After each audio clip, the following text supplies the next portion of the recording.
Thank you very much and good morning. We just want to express our outrage and shock at the traumatic killing and rape of this young girl by a former boyfriend and the people that he invited for this atrocious act.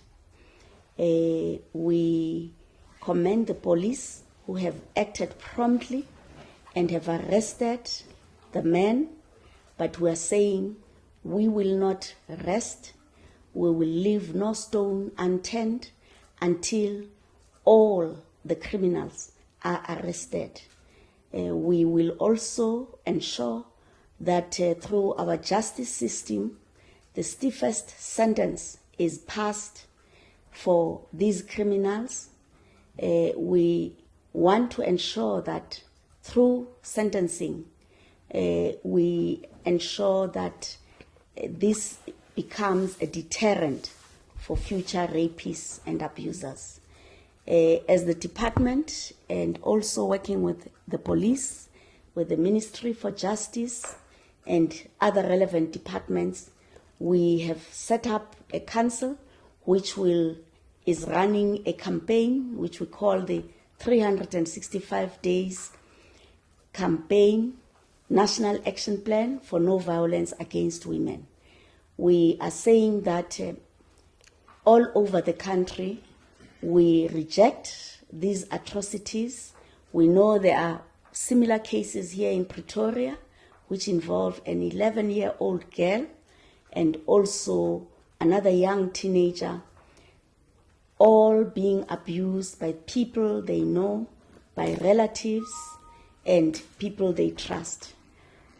One of the tasks or the campaigns that we are spearheading is to raise awareness amongst our communities, working with NGOs, working with church leaders, working with community organizations and NGOs to ensure that all of us raise awareness about this horrific scourge of violence and abuse against women and children, but also ensure that communities work with the government, work with the police to ensure that the perpetrators are apprehended as soon as possible.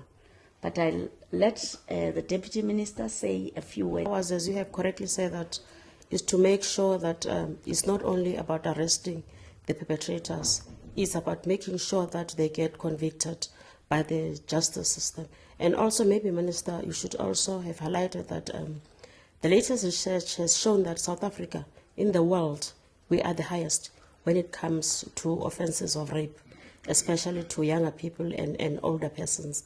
And also the fact that within a week, myself and the Minister will be leading a delegation of NGOs and some departments that are affected to the United Nations Commission on Status of Women, where the theme for this year is only about gender-based violence. Hence, we are saying that these things are happening while we're busy preparing ourselves to go to just to highlight the kind of violence that we have in this country, especially when it comes to issues of women. From my side, it's true, Minister, we are committed as the police, and we'll try our best, or we'll do our best to make sure that all those that has offended the women of this country will be convicted. Thank you.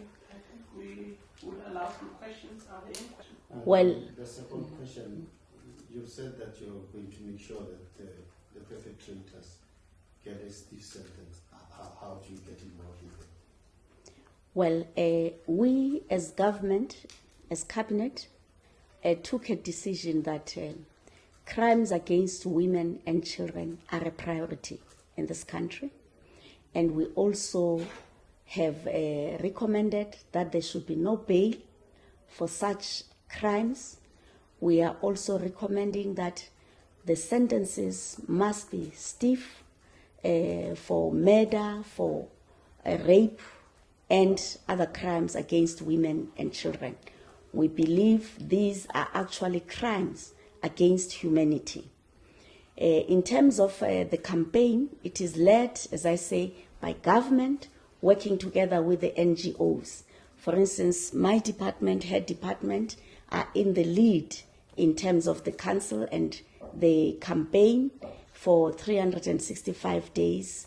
We are also working with men's organizations because we're saying it is important to raise awareness amongst the men themselves, and also to have role models for our young men, that real men don't abuse women. Real men love and respect women.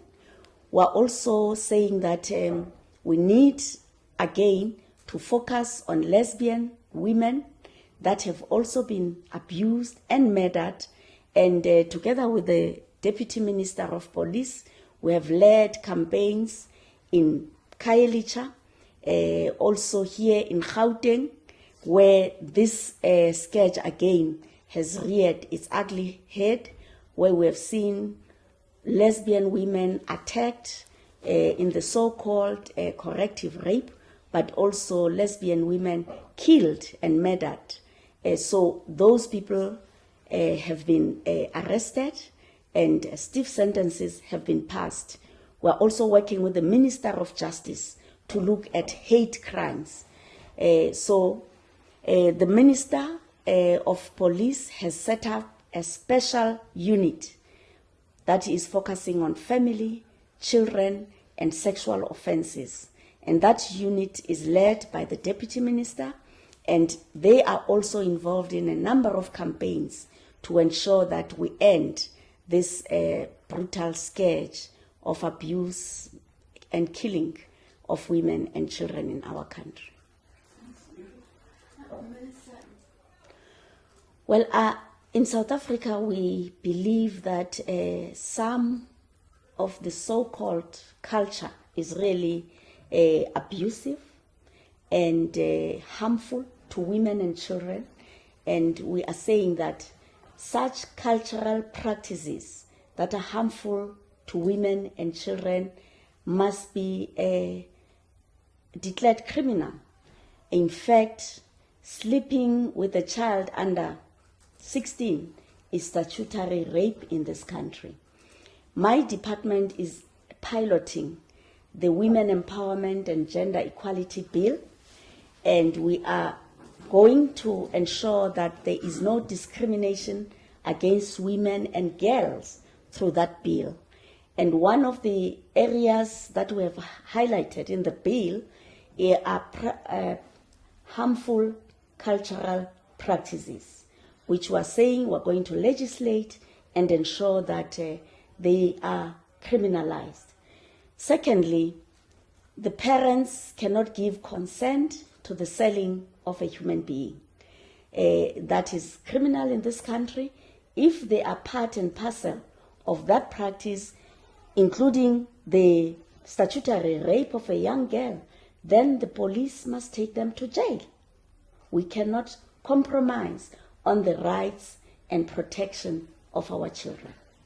And finally, are there any time frames for this bill, this new legislation? This bill was tabled in Cabinet in August last year and then was published for the public to comment. That has been done. We're now finalizing the final consultations. Then we will take it back to Cabinet, and we're hoping before the end of this year, the bill will be passed by Parliament. Okay, thank you very much. Thank you very much.